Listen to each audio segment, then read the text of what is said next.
And we get set to begin here at Haverford High School.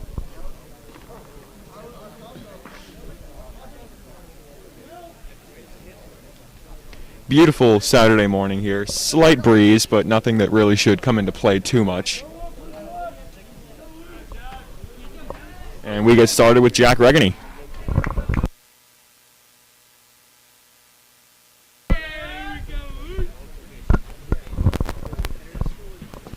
And first pitch in the dirt for ball one. And this really is just great to see Jack back in the lineup after that injury that you talked about, Nick, last game. This is a massive piece for Unionville, and we're glad that he's healthy this afternoon. It was certainly a scary play at Downingtown as Jack swings and misses. He's chasing after a fly ball, tried to dive, made a great effort to try and get it, and sort of just crashed into that fencing out there at Downingtown East. Now he lines one up the middle here for a base hit. And Regany is on board to lead things off. That's why they need him. Always getting on base, and now you have the speed on. His legs are going to be a big part of this Unionville team this afternoon. And that brings up Sean Matson in the 2 spot today.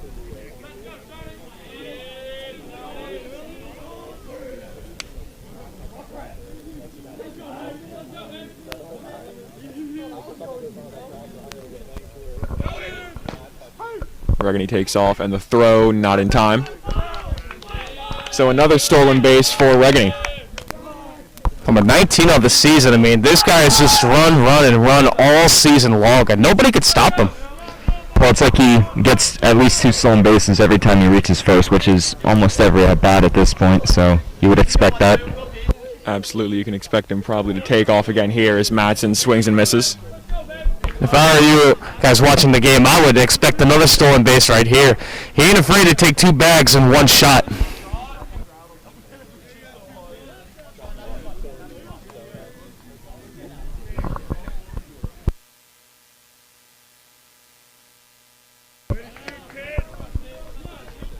Matson's down on strikes, and that brings up Stevie Thomas.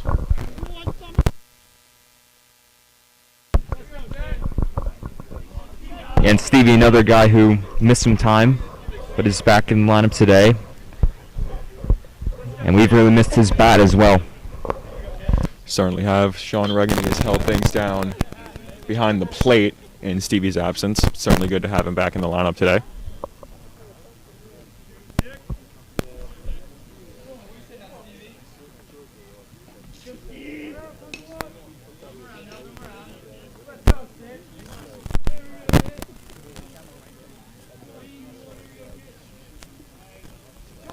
And Regany takes off, and now he's caught or not. And he gets back to second safely, so a little bit of a scare there on the base paths for Jack Regany, but he's able to get back into second base safely. Yeah, it took a little longer than anticipated to throw the pitch. Jack got a little slipped up, but he's just so quick, got back to that base. Sure, that throw from third was late, but nonetheless, Jack just too quick for them to get.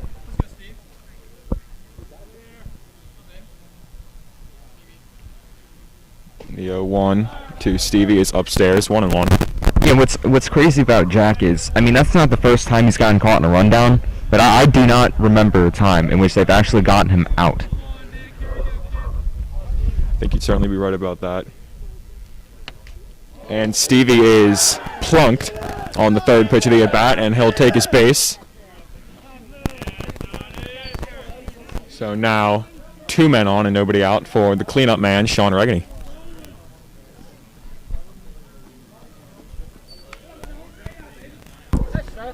Right there, number 5, Levi Broadley. He's the courtesy runner for Thomas over at first. First piece of action on the varsity team. Played JV all season long. As you said, Will, earlier in the game, he just got called up.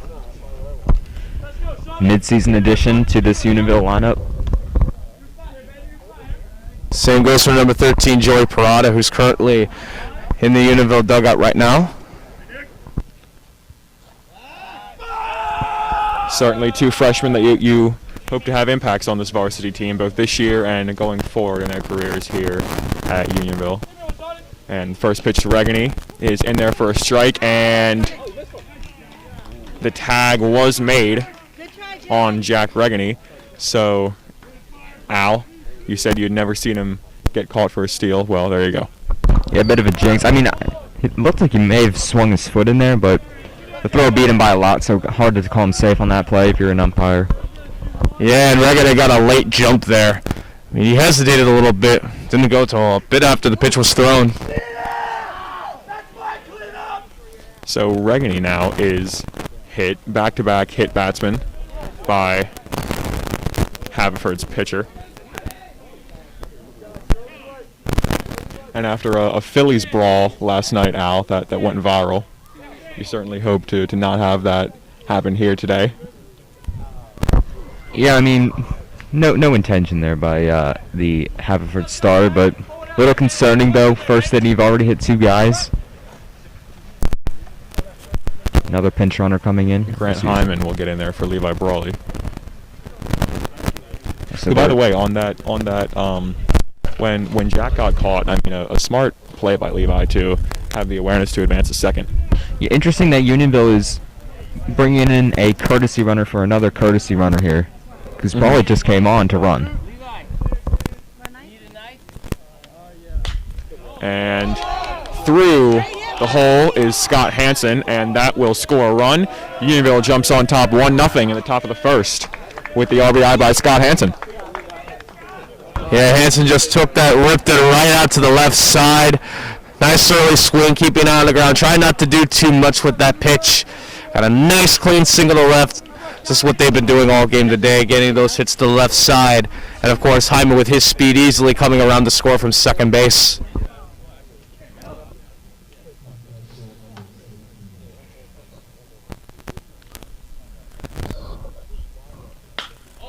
And that ball is cranked into left center.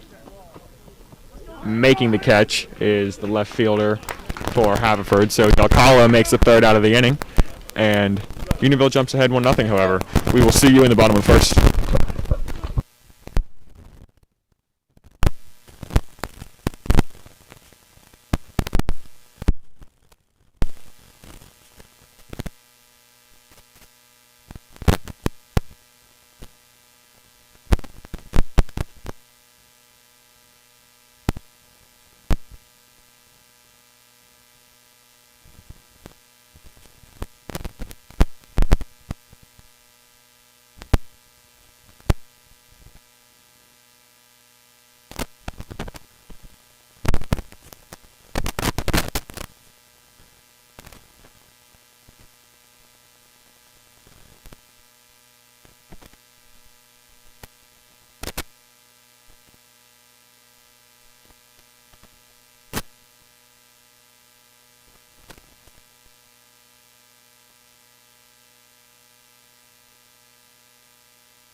Sean Matson on the mound today for Unionville,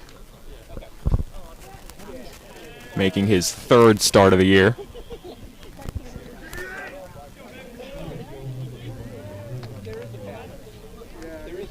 And he will get things started here with Haverford's leadoff man. We do not have a lineup card for this Haverford squad, so a little bit difficult to identify the names, so we'll do our best here.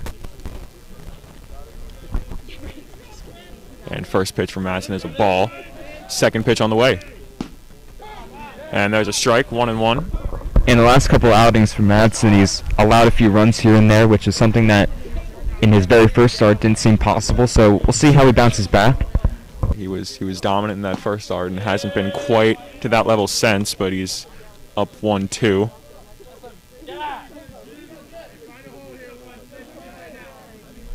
And looks to put away the first hitter for Haverford here. Ball in the dirt.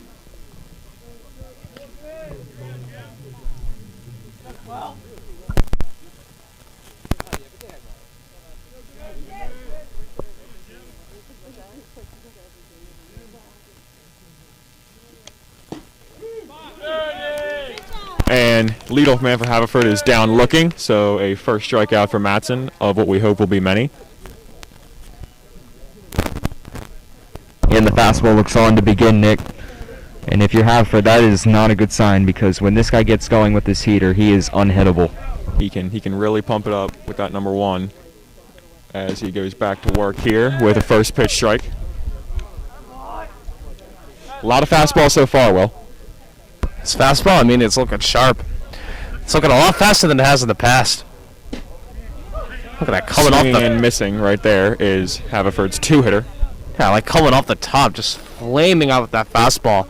It's fresh. He hasn't pitched in about a week. Just getting a piece of that one and fouling it off. Still 0-2.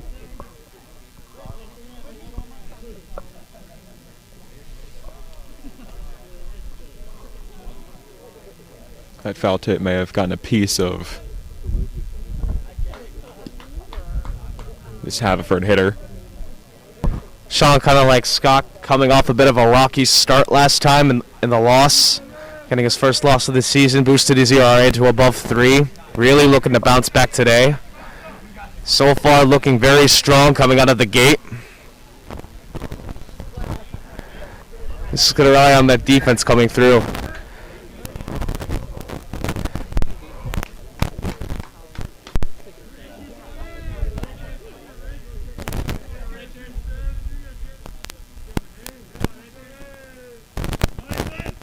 The 0-2. Little upstairs, 1 and 2. When it comes to the fielding, a couple players sometimes have a little red flags. The guy that, to me, has the biggest red flags is Daly, the shortstop. That ball is fouled off. Del Collo gives it a look over there. Daly had a couple of errors in a few games of the home stretch against Davin Grove and Coatesville. That was at second base. Now he's at short. Swinging and missing is Haverford's two-hitter, and he's down on strikes. 2 at-bats, 2 strikeouts for Matson. Yeah, well, like you said, Tiernan at shortstop today. Normally at second with Matson at shortstop, but since he's on the hill today, Tiernan will be at short. Yeah, Nick, I remember you brought up the point last game that it seems like Daly is more comfortable at short as well, so maybe that will remove some of those red flags. First pitch, bounce pass to number 3 man.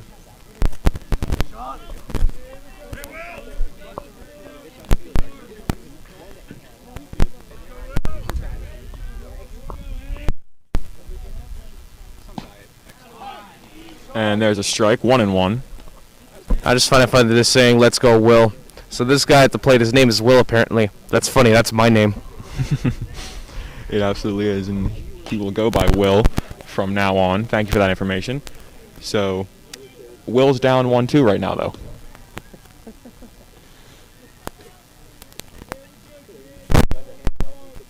Matson sticking to that fastball, not really going too much off speed, and it's been working. Either way spot there. And hey, listen, that pitch was a bit outside, but that's okay. You keep throwing that same pitch, you know you still have decent control over the zone. And just like that, you 3 pick up the at-bats, play. 3 strikeouts for Matson, and the inning is over. No runs, no hits, no men left. 1-0 Unionville. We will go to the second.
J.J. Williams starts things off for Unionville here in the top of the second, finding his way back into the starting lineup today at the 5th spot. And playing first base, so gives Deal and Bachelari a chance to rest.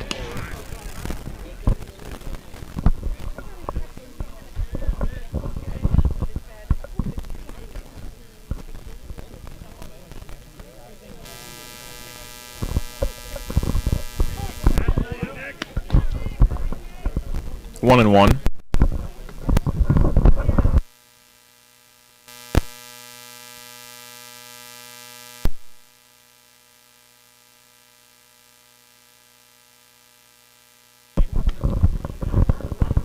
Feels good to see JJ back in the lineup, back in a regular role, but still needs to pick things up with his bat. Hasn't necessarily gotten the best of contact as of late. Needs to really lurk on that. You're right about that, Will, but he certainly did work great at bats at Downingtown, drawing multiple walks, and he's got a 2-2 count on him here. And you know, you can see JJ can be patient a lot of times, but there is sometimes a difference between being smartly patient and being too patient. And to me, JJ is a little too patient, sometimes letting some easy strikes just slip by him. Well, he's able to lay off that one, and he's got a full count on him here. And it's tricky. I mean, me growing up playing baseball in those recreational leagues, I experienced this, taking too many pitches. Fouls one off and stays alive. In hopes that I would, you know, just be able to draw the walk and not strike out. But a lot of times as you get older, like, you're gonna see better pitches, and sometimes you just gotta take that chance to get a good swing. And sometimes, and you can see he hasn't not swung at all. He's swung at some pitches. Grounds that one up the middle. He's got a chance to beat this one out, and he won't be able to, as the play is made by number 8 at second base for Haverford. Yeah, but JJ able to make the starter for Haverford work for that out, make him throw a lot of pitches. You like to see it? Well, I think we'd be robbing our audience if Will Cunningham mentioned a Little League baseball career and didn't give us the details. So, Will, I asked you what positions you played, what the batting average was, any titles. As that ball's grounded back to second base, and the out is made. Parisi down on the ground ball. It's another guy with Parisi, just like, you know, bit of an opposite situation. He does hack at a lot of pitches. Sometimes they're not necessarily the best. And, you know, sometimes there might be a strike that, you know, isn't exactly a good pitch to swing at. Could lead to easy ground ball infield plays. You really want a pitch that you know you can send to the outfield somewhere, whether it be a nice ground ball or a long fly ball to split the gap. Another hit batsman, and McCluskey. Has he been hit all 3 at bats that he's had this year? I think so. I'm actually not sure, but that's the third batter that this pitcher has hit. That is certainly awkward. Like, I've seen pitchers come in and be loose, but not this loose. Like, to go outside of the strike zone that far 3 times in a row? Well, not in a row, but 3 times in total?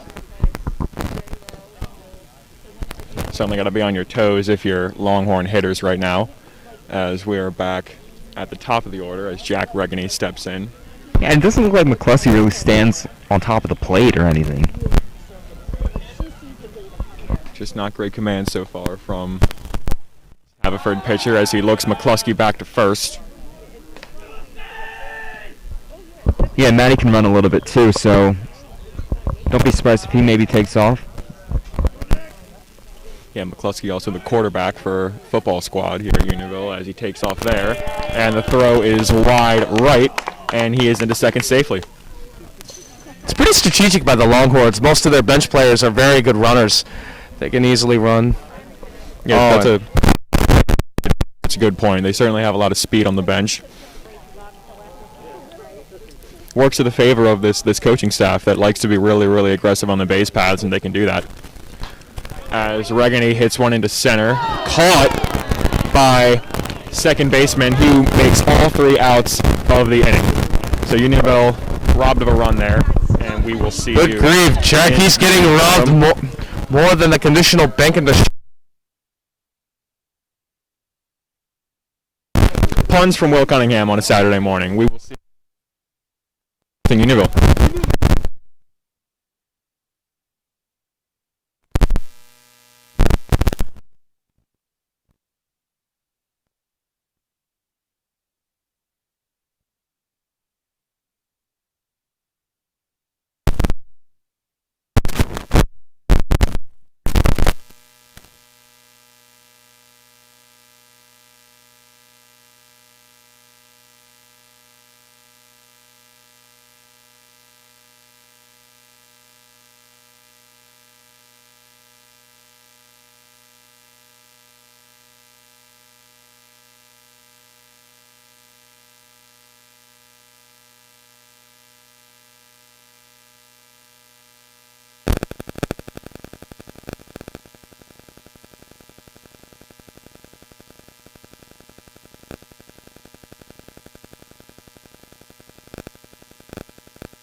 Back in the bottom half of the second frame here at Haverford High School as Sean Matson goes back to work after striking out the side in the first frame.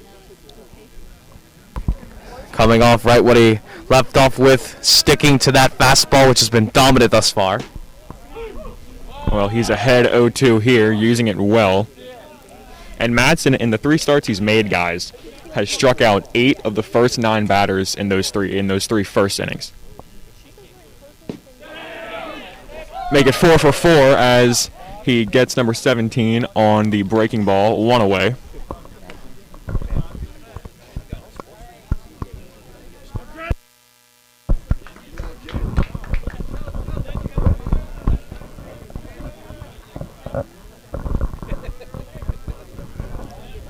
Goes back to work here with 1 out.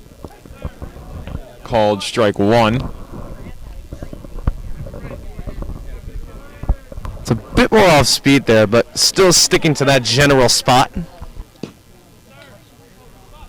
That ball is low.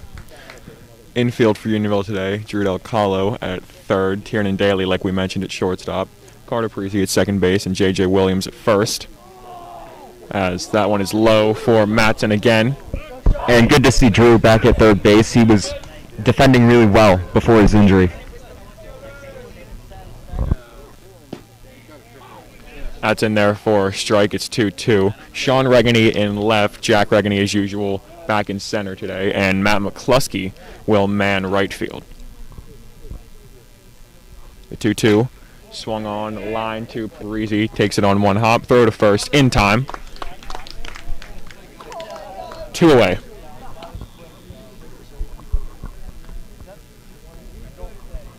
Again, no good contact. That's really all you want if you're Matson. Getting a lot of strikeouts is nice. He so far has, what, 4 or 5? 4? But still, that easy ground ball out, not giving them good pitches to hit, getting nothing more than a ground ball to second, like that's what you want if you're Sean. Starts things off with the breaking pitch there for ball 1. And to your point, Will, weak contact is what is going to allow you to go deeper into ball games. And that weak contact, generates a lot from Matson's location, which has generally been more low, maybe a bit more inside. But he's hit all spots of the zone today. Sometimes he's gone high, sometimes he's gone outside, inside, sometimes right down the middle. Keep them on their toes while still getting dribblers like that, as that goes foul. Back-to-back short little grounders up the third base line for foul balls, and Matson is ahead 1-2. Back throwing to his guy behind the plate, Stevie Thomas, and Will, like you said, he's certainly painted all parts of the zone today with Stevie back there. If I'm Sean, I go high fastball here. Just get him We'll here. see what he does. 1-2, and he hits a batter. Not what you want there on a 1-2 count. Yeah, he did go high fastball, just missed it. I wouldn't say by a little bit, because obviously that went so far out of the zone that it hit the batter, but he had the right idea. He wanted to go high, maybe inside too, get like a tough swing by the batter, but unfortunately it just went a little too far inside. Al, do we have something brewing here at Haverford? I was just going to say that little things like that is what kind of gets you started, so who knows?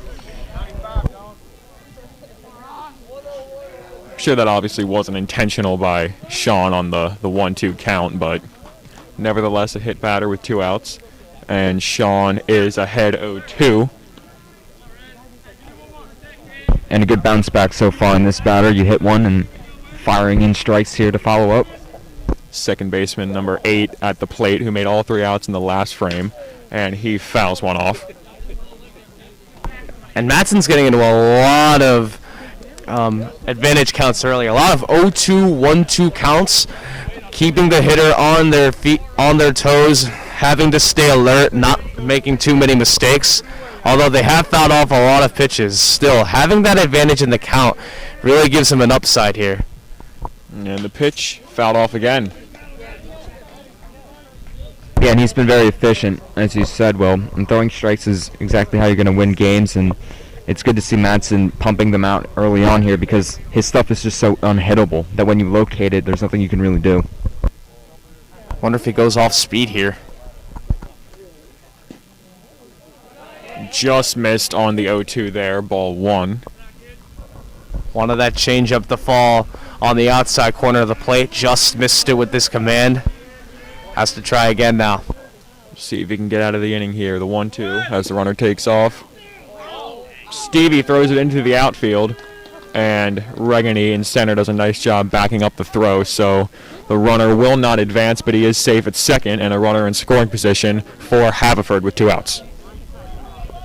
That's really the only fault of Stevie as a catcher. Like, he has an incredible arm. That ball got to second base really quick, but it was just a little high. The accuracy not precise there. That's the only thing that he's got to work on here.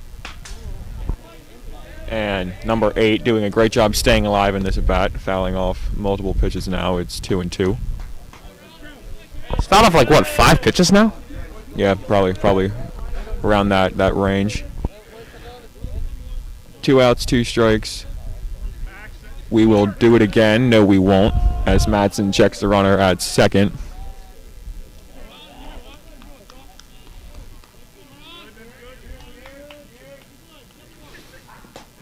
Another one in the dirt, and number 5 will advance to third. Well, there you go, Nick. You said maybe we might have something brewing here for the Fords. I mean, a hit batter, wild throw in the center, gets the second. Now, what was that, a wild pitch past ball? Sean's going to want to make a pitch here, and does so. Swing and a miss, no runs, no hits, 1 man left, and Unionville escapes the inning unscathed. 1-0 as we go to the third.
And Sean Matson, after getting us out of the bottom of the second cleanly, will start us off here in the third for the Longhorns, trying to build on a 1-0 Longhorns lead.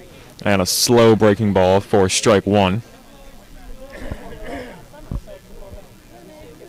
Matson hasn't been on the breaking ball offensively so far. See if number 21 sticks to it.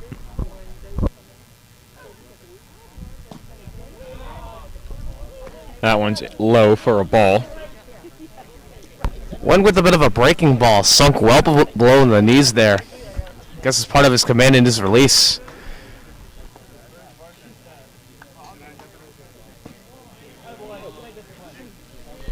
Another slower pitch there for ball 2, 2-1.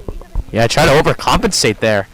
Saw that last changeup went low, now he went with another changeup. That one went way above the zone. The 2-1 is in the dirt. 3 balls and 1 strike, and we aren't really seeing the velocity from this Haverford pitcher that we're used to at this level. Yeah, I mean, he just went 3 straight changeups. Low, high, low. I mean, not really able to find a lot of command with that kind of pitch. He's trying to fool Matson here like he did on the first pitch. So far, he ain't biting. Matson looks at a strike there. I think the velocity, Nick, also has to do with the fact that Matson is throwing flames. Right. Makes this guy look a little bit slower. Maybe this is where he throws the fastball. He does go fastball, and Matson fouls it off, and Coach Vallis makes the play on the first base line. Let's see, 1 for 1 now? I don't know if he's gotten many over there. Yeah, Coach Gebhardt at third has certainly gotten a lot more action over there in terms of fielding grounders. You know, I think he's really playing to fool Matson. He did strike him out his last time up. I don't think he really wants him to put a ball in play. He knows what he can do when he puts it in play. Full count pitch is in the dirt, and Matson will take his base. And he'll get a courtesy runner. It'll be Grant Heineman.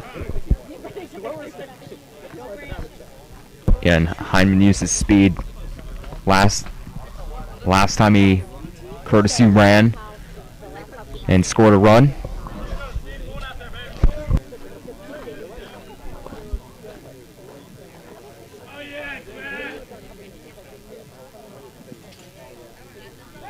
And checking on Hyman at first is the pitcher. This is a bit of a shame to see Matson needing a courtesy runner because, you know what I said about J-Regs leading the Chessmont in stolen bases? Well, Matson's second in the Chessmont with 13 stolen bases this year. They certainly use those guys on the base paths a lot. Though, of course, you can't deny the speed of Hyman being able to get those balls in center field last game against Downingtown East, and, of course, getting a couple stolen bases, typically as Stevie Thomas's courtesy runner. Takes off there and lined into right by Stevie Thomas. Misplayed in right field, and Grant will test the throw. He's on his way home, and he's safe. Grant Hyman 2, Haverford nothing on the double by Stevie Thomas. It looked like Grant slowed up around third and still scored with plenty of time. So that was the speed, and again, Stevie's bat was very well missed. And that's why rips one into left center field for a nice base hit. Levi Brawley will be the courtesy runner for Stevie. Looks like he got that bracelet off, I think, or at least he's wearing another band around it that's legal. But yeah, a little struggling on the throw by Haverford out in left field. Not a lot of communication, not a lot of urgency. That allowed Hyman to score from first.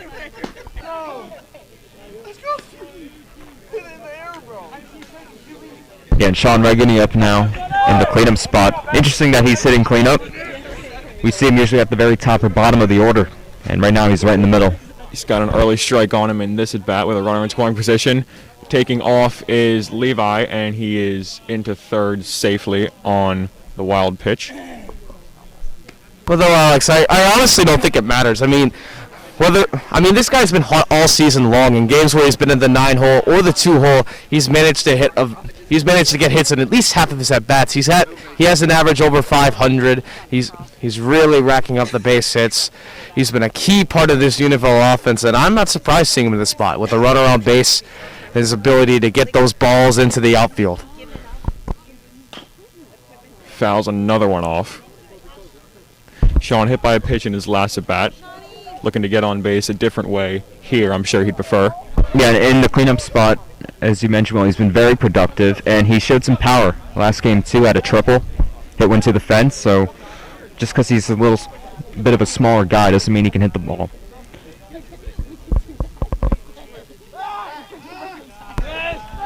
Pitcher checks on Brawley at second. Yeah, I agree, Alex. And to your point, though, I mean, it's not even just the power that's shocking about him. It's just his discipline at the plate. It's his ability to tell pitches and being able to get good hacks. Sean strikes out, and that makes 2 outs in the inning. Brings up Scott Hansen, who singled in his last at-bat.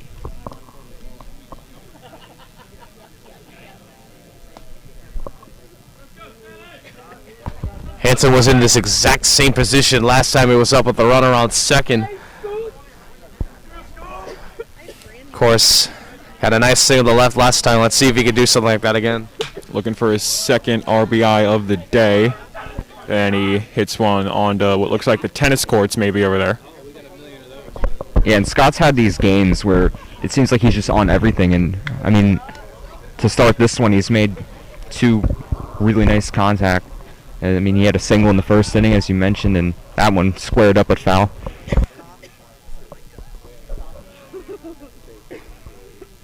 Faces an 0-1. Levi dancing off second, and he's hit again.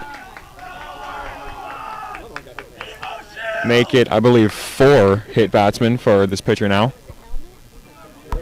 4 hitters hit? Any warnings, umpires?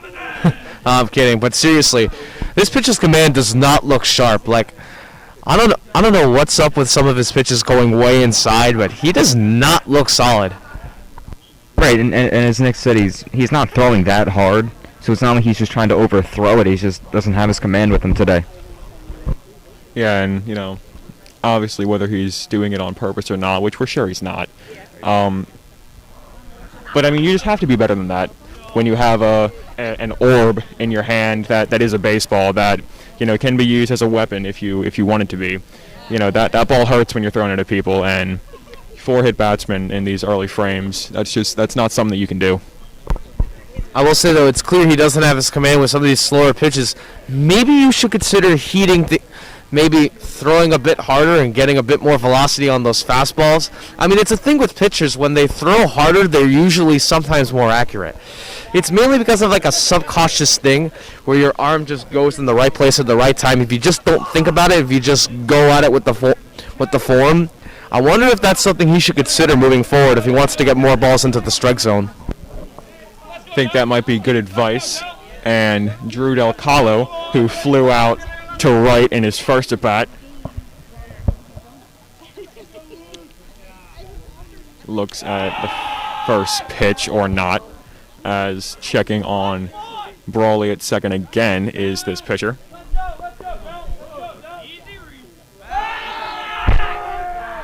Another check on it, but yeah, in Drew's first at-bat, you mentioned he flew out, but it's just good to see him make good contact like he did. And that ball gets by the catcher, and Brawley is into third safely. So how Drew did a little shuffle at home plate. Started in the left batter's box, and then he just jumped to the center and then back to the right side. Doing a little shimmy shuffle there, I guess. 1 out, top of the third, 2-0 Longhorns lead. Levi Brawley on third, Drew Del Calo at the plate. And a called strike there, 1-1. And a chance for Drew to be really productive here. He's out on the third or fourth.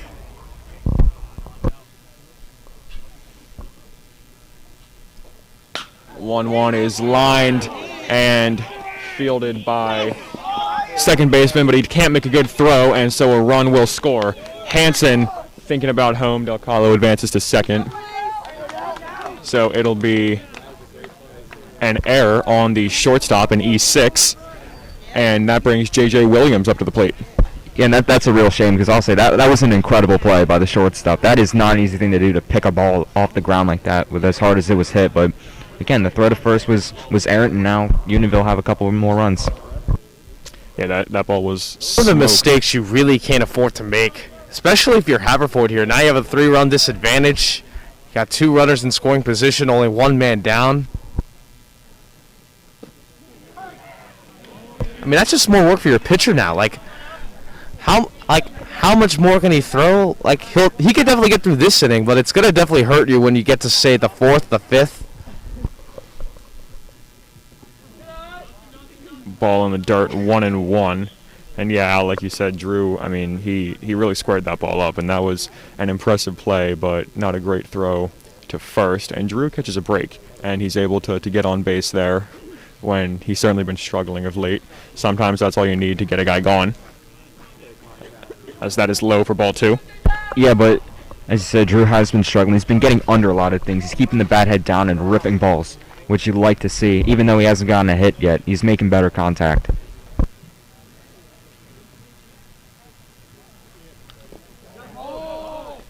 Another pitch low, 3-1.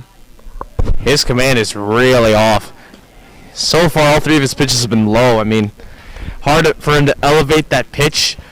His ball is just curving down too much, more in the shape of like a hill. You really want more of a straight line.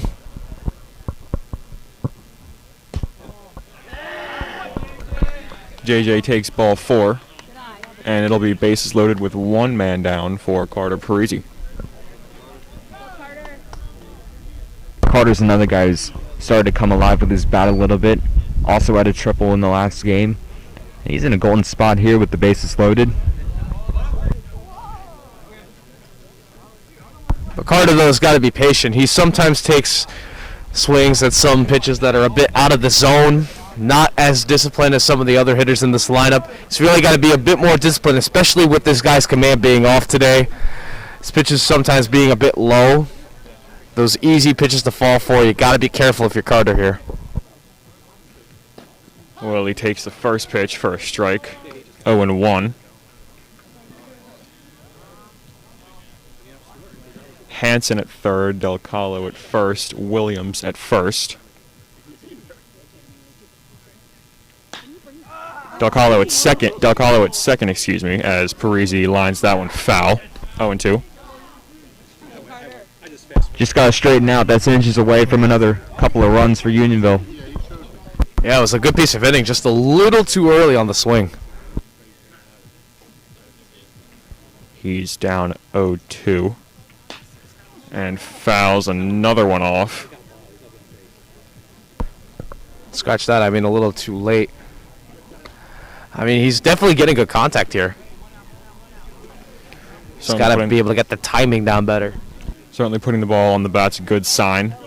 Down 0-2 here. Going to want to put one in play with bases loaded. Confuse the defense in any way you can. And he takes the 0-2 and lines one back to the pitcher, who fields it and gets the out at home and then at first. So he gets out of it. Unionville does score 2 in the inning, however, and they lead 3-0 going into the bottom of the third.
Sean Matson goes back to work in the bottom of the third, getting things started with a ball.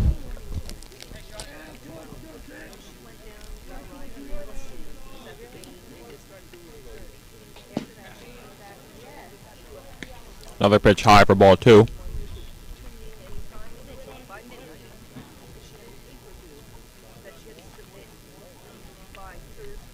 2-0. Low, ball 3.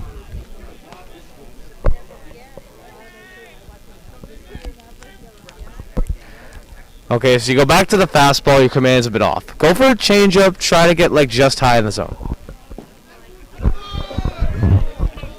So a 4-pitch walk to start off the inning for Matson. And Nick, you mentioned how great he's been in the first innings of his outings, but it's times like these in the games, early, middle of the ball games, where Matson seems to always run into trouble. That was a long toss for the second, though. His command is probably a bit rusty. Maybe needs a couple of pitches to get back on it. Maybe just go for an off-speed pitch, probably a changeup. Go high in the zone here with a nice changeup to get warmed up. And a runner takes off. Stevie's throw is in time. So Stevie Thomas guns down a runner trying to take second. Matson gives him a thank you point, and we have one away in the bottom of the third. Thomas just has a cannon back here at the plate. Absolute beast, and that throw was right on the money. I mean, if it's accurate, then it's an out, and that was just a beautiful throw, despite the fact that that pitch got away for a second there. Yeah, this isn't the first time I've said it, and probably won't be the last, but it's good to have him back, isn't it? Certainly is, as Matson is low there on ball 2. And to be able to scramble over there in time and just whip the ball as soon as you basically pick it up and have that accurate of a throw is incredible.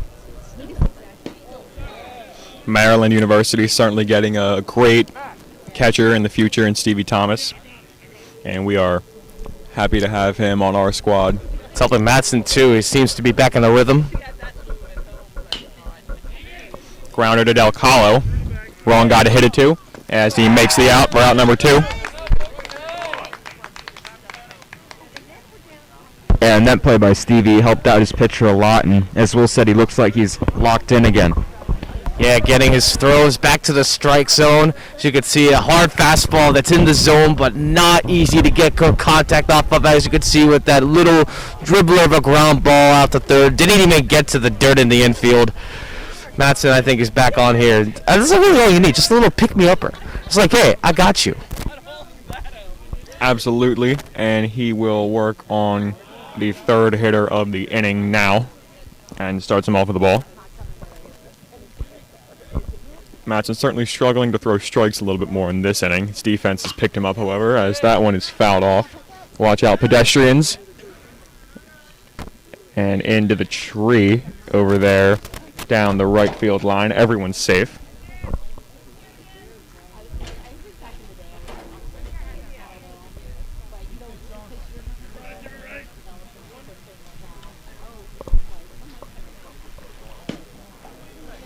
Upstairs for ball 2, 2-1. See some action going on in Haverford's bullpen out there.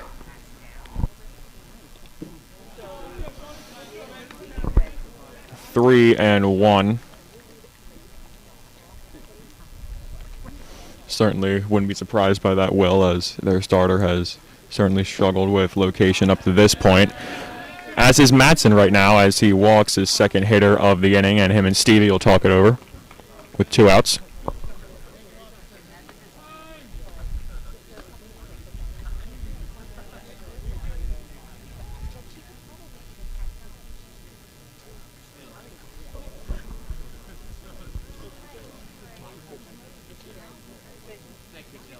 Just overheard he already has 50 pitches.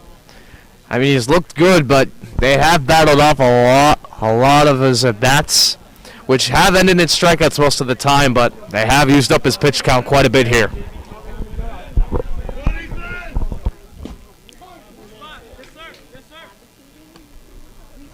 Strike 1 in this at-bat as Matson tries to get out of this inning unscathed despite 2 walks. And a bounce pass in there for ball 1-1. And the runner on first, thinking better to not go to second on that one. Learn from his teammate's mistake. Stevie certainly sent a message on that last throw, first out of the inning.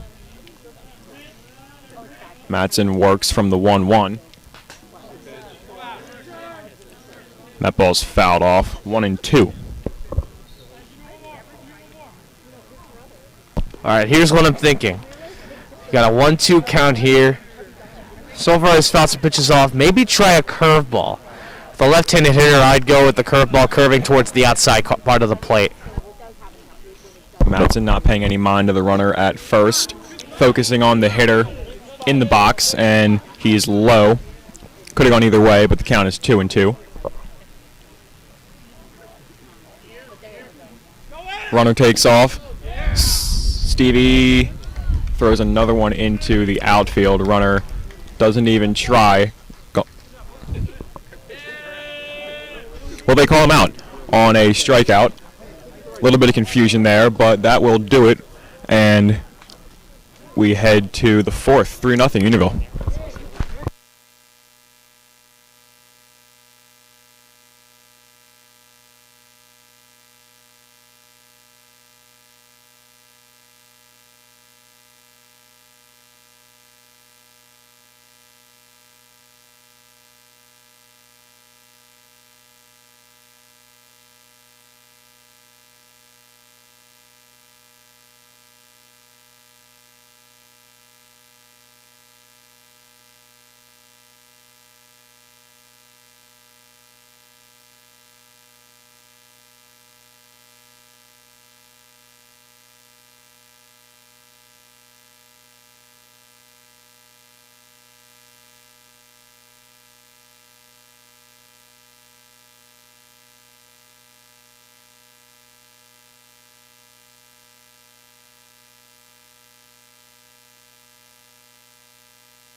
Matt McCluskey will get us started here in the top of the fourth. 3-0 Longhorns if you're just joining us.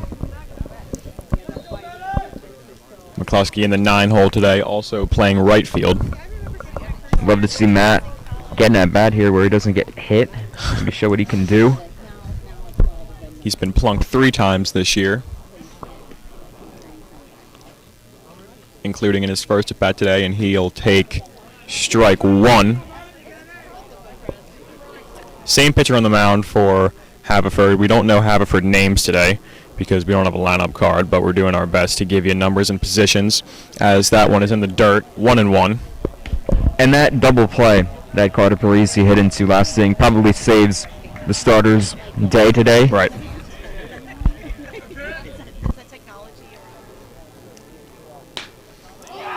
And McCluskey almost takes out Coach Gebhardt over there at third.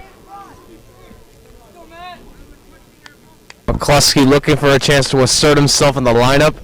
Junior heading into his senior year. Ironically enough, this isn't his best sport. Starting quarterback for the varsity team. Pops one up there to the shortstop, who settles under it and makes the catch. 1 away.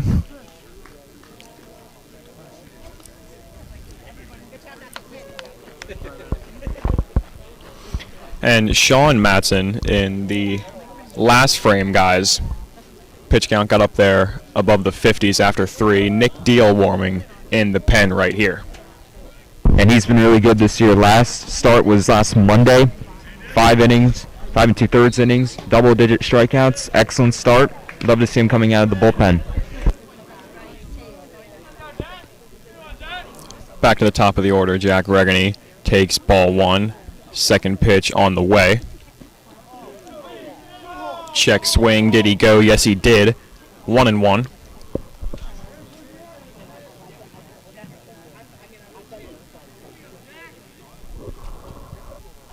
Home plate umpire making that swing call. The 1-1 pitch in the dirt. 2-1.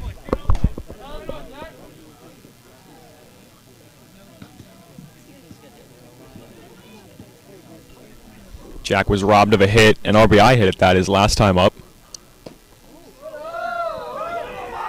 And he avoids getting hit by a pitch there. 3-1.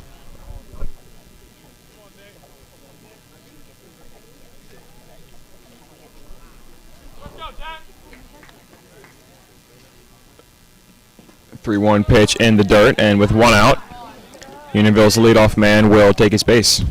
And Sean Matson steps in.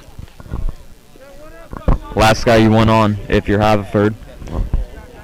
But we'll take it.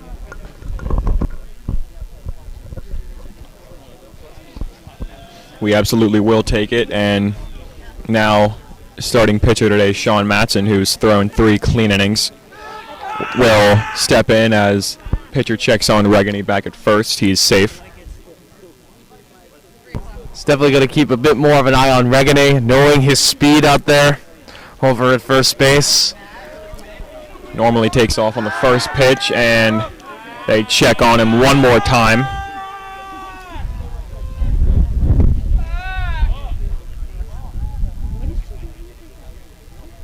Regany takes off on the first pitch, and Matson fouls it off.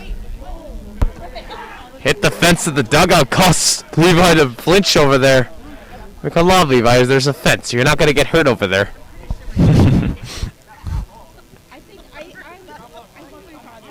Welcome to varsity, Levi.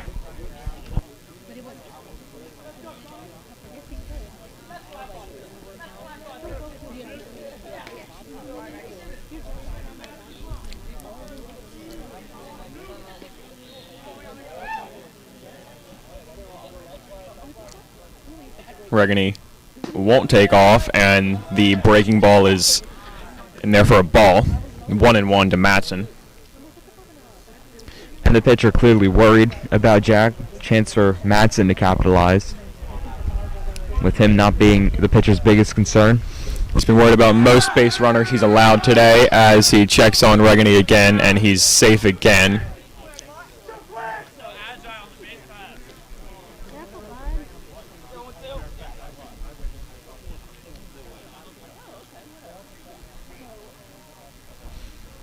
Regany takes off, and no shot to get him, as he won't even draw a throw on the ball to Matson. 2-1 count, and a runner in scoring position for the Longhorns with one out.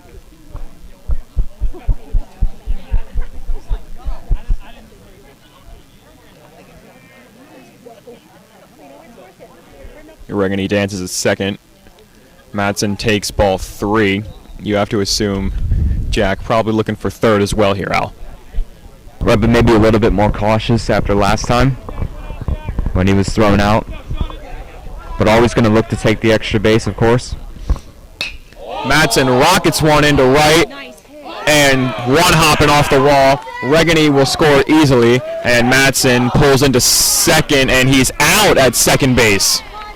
And there's a case of hitting the ball a little bit too hard, Al. Yeah, a run does score, it looks like, but man, that is a real shame because Matson really squared that one up. And we've talked about how maybe he was a little bit better hitting from the right-handed side. He ripped that one as a lefty. Well, that's quality execution by the outfield. The right fielder didn't take too long to get to that ball after it hit the ground. A beautiful throw in the second. Nice cutoff. Get the thrower to the shortstop to make the tag. I mean, that's just something you can't ignore, especially against Matson, one of the better runners in the Chestmont. Well, came maybe 4 to 5 feet away from interrupting construction over there in right field.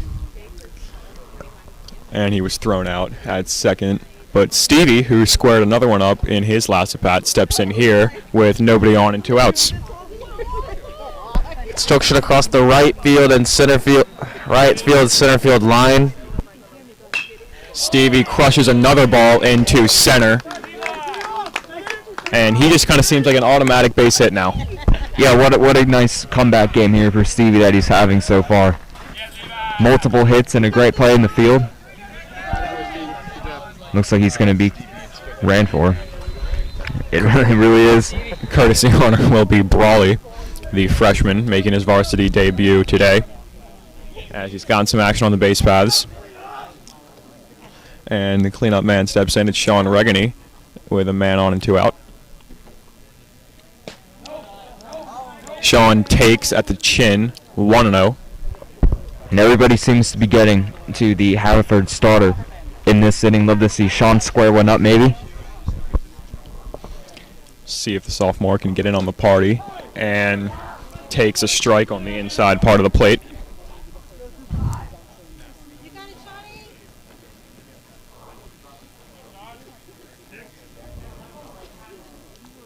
Levi gets the sign from Coach Gebhardt, and that ball gets away. Levi advances to second. That ball went past the first baseman, up the hill, under the seats of the spectators out on the right field line in the fence, well beyond foul territory. Sean a chance to drive one in now. But to the fans were like, oh, I wanted Sean to souvenir. struck out his last time up, and he cuts and misses at 1 here, 1-2.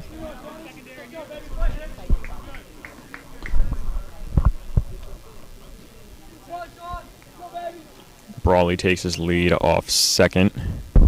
The throw to Sean in there for a ball, 2-2.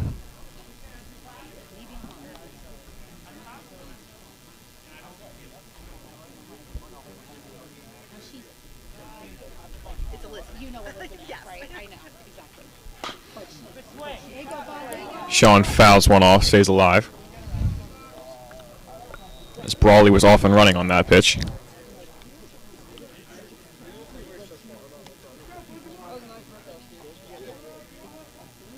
Some bullpen action going out for Haverford right now. Looks like number 34 is going to warm up.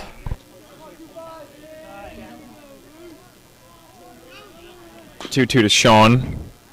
Fouls it off again, stays alive.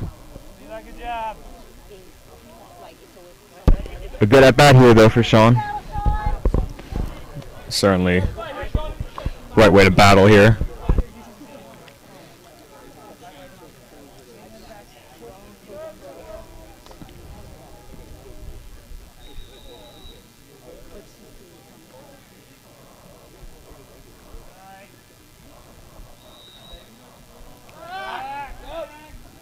Pitcher checks on Brawley at second.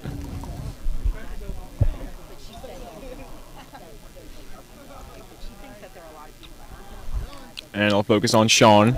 Sean takes a ball. So a great at bat being worked here by the sophomore.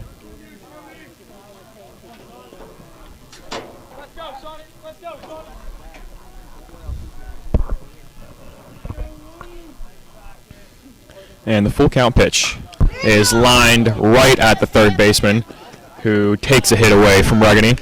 So Haverford infield has been sharp today, and the side is retired. Unionville tacks on though. It's 4-0 heading into the bottom of the fourth.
Sean Madsen back out there for his 4th inning of work.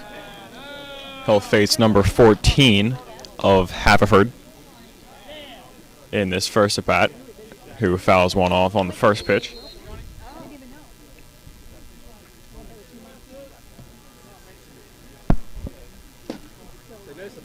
Second pitch is low, 1-1. And the freshman Nick Deal started to warm up in the bullpen in that last frame. You'd think that he'd probably be the first look in terms of a reliever in this one for Sean. Yeah, and Will said this potentially could be his last inning. It depends on how quickly Madsen works through this order. High fastball there, swung on and fouled off 2-2. Longhorns lead 4-0 in the bottom of the 4th if you're just joining us. Bit of an open mouth grimace from Sean. He's thrown more than 60 pitches. I'm not sure how much he has left in the tank. Bet you definitely has something. Definitely enough to get through this inning, I'd say. We've certainly seen his pitch count get up there this year. And swinging and missing on that pitch is number 14. Stevie going to have to make a throw, and he does. Nice stretch by JJ at third. That's a beautiful veteran play. Like most first basemen would come on the outside of the bag in the infield grass, but JJ, knowing he's right-handed and knowing the position of Thomas, smartly made the decision to go on the inside towards the foul ball grass, and that's a very smart play. Not many people think of that. Yeah, he really has been a good piece off the bench for Unionville. He's just a really smart player, great baseball IQ, and he's just somebody you can just put out there in the plate on the field, and you can just count on him out. Yeah, well, he's starting today, and that's probably why. We've seen him play a little bit of everywhere in the outfield and today at first base.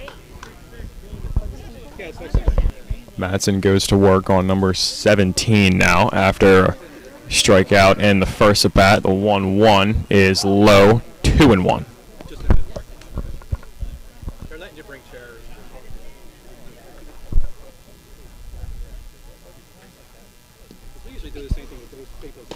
Swinging and missing at that pitch is 1-7.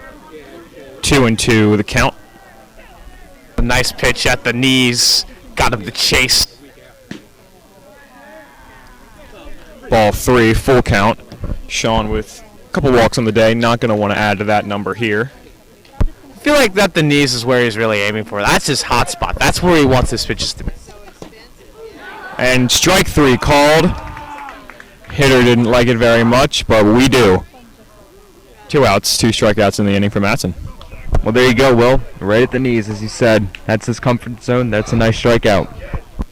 And that's where you can tell, like, his command looked short because the pitches went below the knees. Now that he's back there, now that he's got that sharp command back intact, he looks more comfortable now. Got 2 straight strikeouts and looking to get a 3rd here. Ground ball up the middle. Parisi's up with it. Takes his time, throws to first for out number 3. And on May 1st, 60-degree day with not a cloud in the sky, we all feel good, and so does Sean Madsen, as he is scoreless through 4. We will head to the 5th. 4-0 Longhorns.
new pitcher for the Fords. Scott Hansen gets it started for the Longhorns. It'll be number 25 on the mound for Haverford. 20, excuse me, not 25. And he starts his day off. Got a lefty on the mound. Calling more of the softball action. Maybe a bit more ability to see for the Unionville hitters. Hansen rips another ball. He's on today, Al, you said it. And he will pull into first with a hard hit single. Yeah, it really is crazy how when he gets it going, he just has exceptional contact in one game. And he's finally getting the hits to show it. He's got really great vision, and he's hitting every ball hard today, Will. And you see a lot of right-handed hitters hit typically towards the left side, but Hansen, he practically owns it. He knows how to control his swing, getting that ball to the left side, some good contact, some good hits. Del Calo steps in. And Nick, this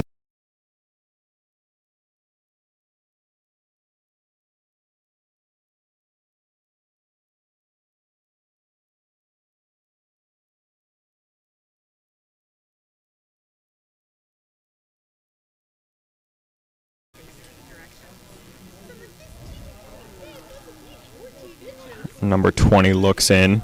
High leg kick, throws. Both runners take off, and Hansen safe at third base. Certainly a play there to be made, but thankfully for the Longhorns, it was not. 2 on in scoring position now for JJ. Yeah, good slide by Hansen there. Moved his knee out of the way at the tag, being able to get his foot on the base. Not doing too much, and of course, Del Calo following suit. JJ grounder, foul.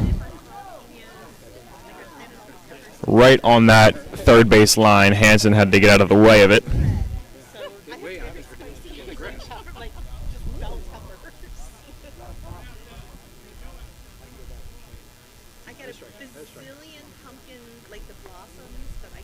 JJ facing 2 strikes again, swinging and missing, or getting a piece, I believe, as he stays alive. Yeah, and JJ now hitting with the infielders playing in. I'd love to see him just maybe loop something over somebody's head. 1-2, misses. 2-2. Good take inside by Williams. Sometimes those pitches you want to try to swing at, get something over to the left side, but it's not the kind of pitch you really should take there. And the 2-2 pitch is fouled off. So disciplined. He's really kept a good track of what pitches to and not to swing at. His only issue is getting contact, but his discipline, his ability to read those pitches, it's definitely served him well thus far. It's gotten him far in the counts, working these Haverford pitchers. And of course, nobody's out right now, so even if he doesn't get anything going here, maybe some of the future Unionville hitters can, because now this guy is getting a bit more worn out as the at-bat continues to go on. The 2-2 pitch on the way. Upstairs. So JJ fights back, as we often see him do.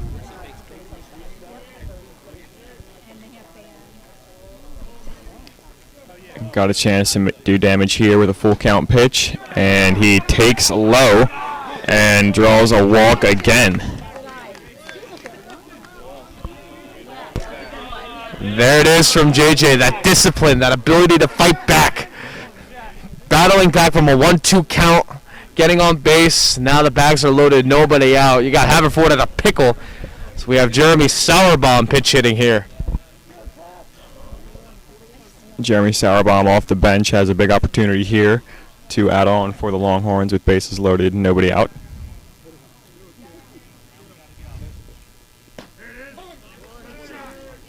Strike 1. And it looks like Unionville's playing the matchup here as Sauerbaum comes in for Parisi, who would have been hitting lefty-lefty. See if it works out for Coach Vilas as Sauerbaum gets a piece of 1, fouls it off. 0-2. Last thing you want here is strikeout with bases loaded, nobody out.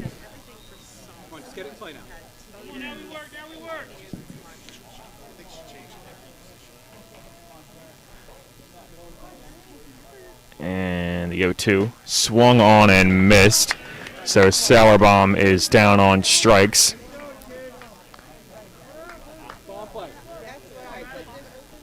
Al, it's not easy, as you know, to get out of a bases loaded, nobody out jam unscathed. Virtually impossible, in fact. That had some hard contact. Really, all you need is just to get something to the outfield. Maybe a fly ball. I mean, it would score Hansen out of the way. Matt McCluskey now at work in the box. But yeah, Nick, as you said, it's virtually impossible. But I mean, the pitcher here for Haverford is one pitch away from getting out of it if you get a ground ball. Well, he's low there, 2-0.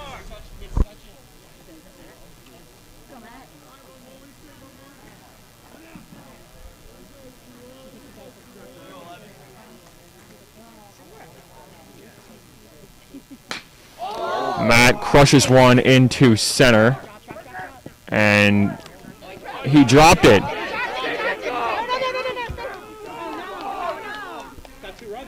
Del Calo scores a run. Williams remains at, or no. Yeah, Nick, I think they got him on a force out because that ball was dropped. Okay, well, I'd like to apologize to our listeners for one of the worst calls on on an exciting play that we've had so far this year. Bit of confusion. The ball originally we thought was caught. It looked like it was caught, but in fact it was dropped by the center fielder. 2 runs scored, so it's now 6-0 Longhorns. However, Matt McCluskey, who made contact, passed J.J. Williams on the base pass, who thought the ball was caught. So Williams is out. And that's a One basic out, and mistake Madsen by remains JJ. at I first. mean, you typically want to be halfway off the bag. When those types of balls are hit, when you're on first, instead he stayed right around the first base bag, and he just had no time to get to second. Right, maybe it just showed his back to it a little too early. McCluskey takes off, and he is safe at second base. Stolen base for McCluskey. The speed of its bench, one of those bench players now in the starting lineup. McCluskey showing his footwork, his ability to run. It's been a strength of this team, being able to get those runners to steal bases. Base running has been a huge area of strength for this team. Many a reason why their offense has been running the way it has been. 6-0 Longhorns in the top of the 5th. 2 outs. Jack Regany at the plate. 2-1 to him.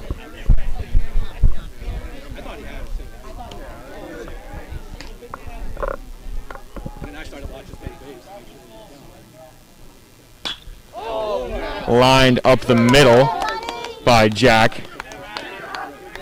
And McCluskey will score. 7-0 Longhorns. Regany into second, and he's out. Yeah, that's a bad call.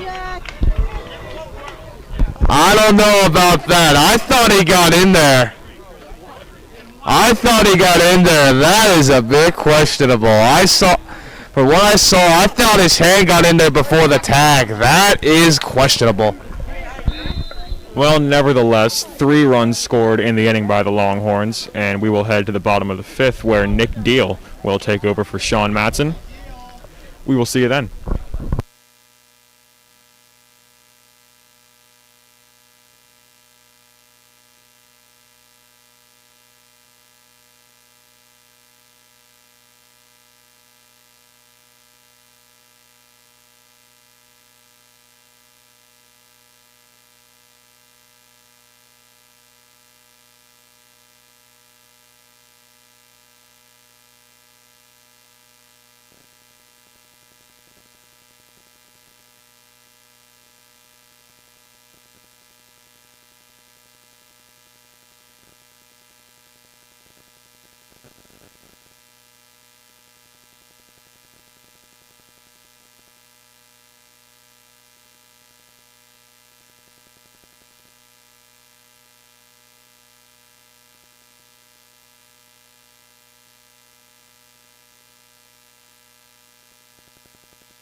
here in the bottom of the fifth at Haverford High School.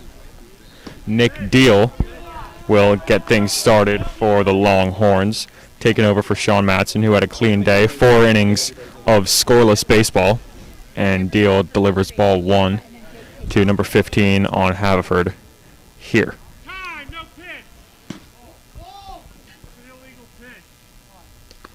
And You gotta either pitch from the windup or the stretch. You can't pitch from the hybrid. the first base umpire interferes here, calls an illegal pitch. It'll be an automatic ball 2. Yeah, it's the second one we've seen in 2 games. I'm not gonna lie, I still understand what the rule is. Has something to do with his footing.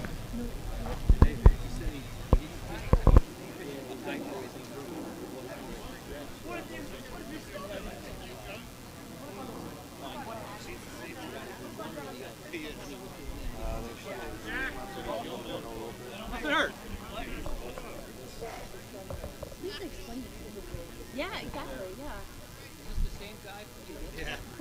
The 2-0 pitch is in there for strike 1, so a nice answer there by the lefty. And the 2-1. Does not get the favor of the umpire on that one, 3-1.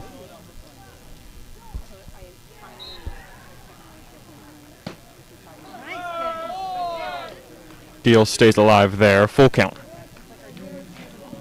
Deal coming off an excellent outing against Sun Valley. He had 10 strikeouts and a little over 5 innings of work.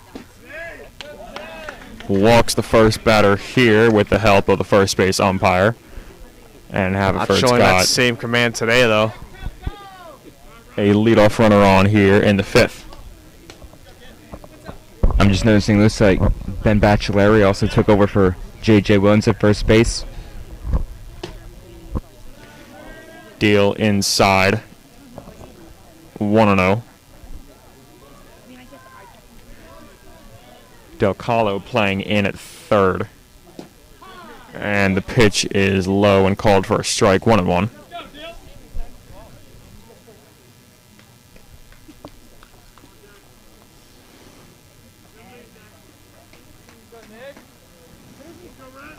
Deals 1-1.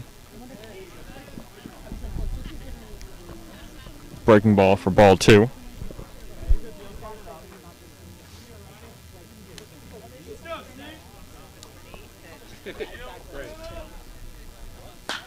That ball is rocketed into left, and Regany was not quite able to make the catch. Almost did, but wasn't quite able to. Made a great effort. So a single for the second batter of the inning, and Haverford has something cooking here in the 5th. And that's the first couple hit. I think that might be their first hit of this game, and Sean nearly took that away. Had a chance to get the lead runner at second on a force, but throw just not there from the cutoff.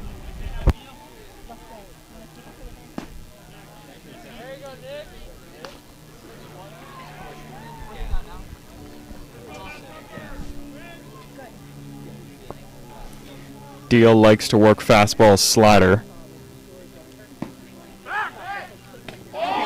Stevie checks on the runner at first and gets him. Second big out made by Stevie in this game to help out his pitcher. A new one, Deal now. And there is 1 out. It just keeps getting better for Stevie, doesn't it? He's had a great day today for sure, yeah. All around great day for Stevie. Back in the lineup. It's a move he loves to do. Check that runner on first. You can't get too comfortable out there. I mean, just because there's a runner ahead of you doesn't mean he doesn't have his eye on you. Certainly great awareness by the Maryland commit behind the plate, as Deal now behind 3-0 to this hitter. You certainly don't want to give that one back. And he does. Deal with his second walk of the inning. Haverford 2 on, 1 out.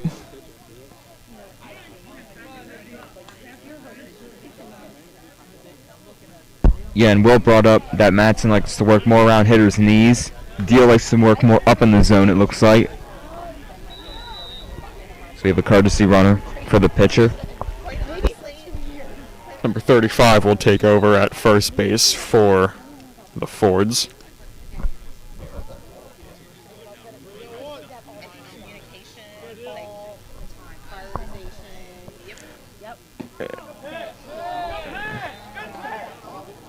Breaking ball for ball 1 as Deal telling Stevie behind the plate maybe to raise his target a little bit. Fastball is high for ball 2, so Deal struggling with command early, and Stevie goes out to have a chat with him on a Saturday afternoon. I don't know if he'd re-enter. I think he'd have to be going for Jeremy.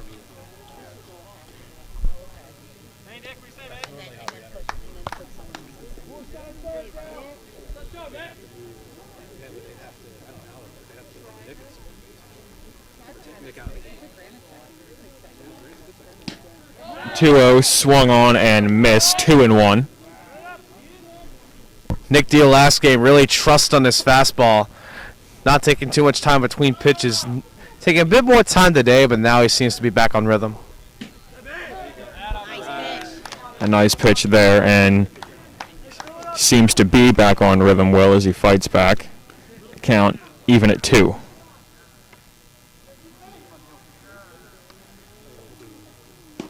Swung on and missed. Much needed strikeout there for Deal, fighting back from 0-2, and now 2 outs here in the bottom of the 5th. And it looks like whatever Stevie told Nick Deal certainly worked. Great mound visit, great talk by the catcher.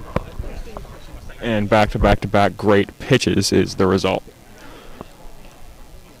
Number 16 steps in for Haverford, and Deal gets it started with him with a pitch low for ball 1. 7-0 Longhorns if you're just joining us. Bottom 5. Haverford, however, has something brewing here in the 5th with 2 on and 2 out. Nick Deal on the hill, and he's behind 2-0 in this at-bat.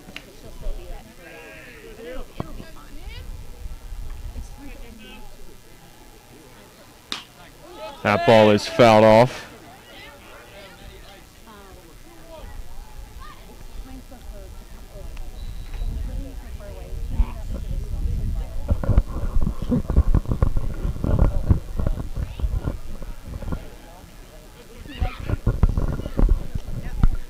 And Deal's pitch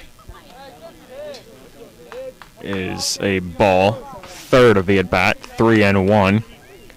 Deal throwing more pitches than you'd like him to throw in this first frame of work. And his 3-1 is fouled off, full count. Yeah, but I'm not too worried if I'm Nick Deal. You know, your field's got you up. Stevie made a nice play. Obviously, you seem a bit more comfortable here. It's a 7-run lead. I mean, be comfortable here. Start attacking your hitters. Not too much risk. Full count pitch is swung on and missed. So Deal escapes a jam in his first inning of work. 7-0 Longhorns. 2 men left for Haverford. We will go to the 6th.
Sean Matson getting his first opportunity from the right side in this one with the lefty pitcher on the hill.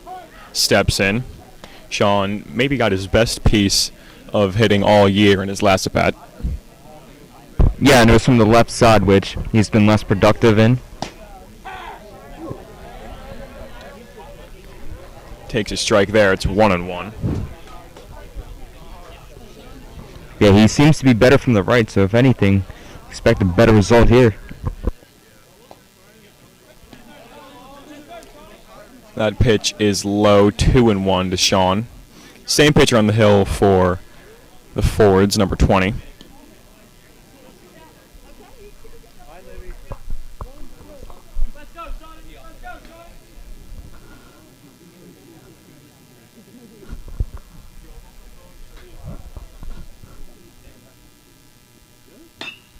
That ball is smoked up the third base line. Matson going to look for extra bases here, and he will get it easily this time. So Sean rips a double to start things off here in the sixth, and that brings up the hot bat of Stevie Thomas.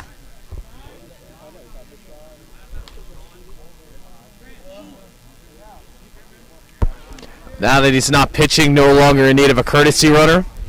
Second on the team and in the entire Chestnut and stolen bases with 13 this season. Wouldn't be surprised if you see him take off here as Stevie steps up here.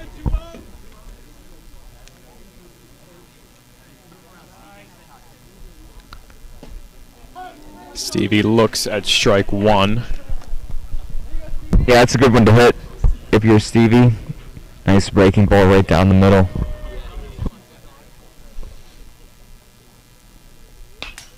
That ball's fouled off as Unionville bench flinches. 1-1.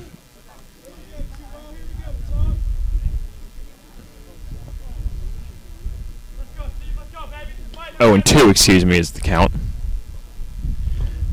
And the pitch to Stevie. Bounced up the middle and a great play made by the pitcher. He'll take his out at first. Matson smartly advances to third base. Yeah, it looked like they probably could have gotten Matson there. The pitcher just a little too indecisive with where he was going to throw it, but he does pick up the out.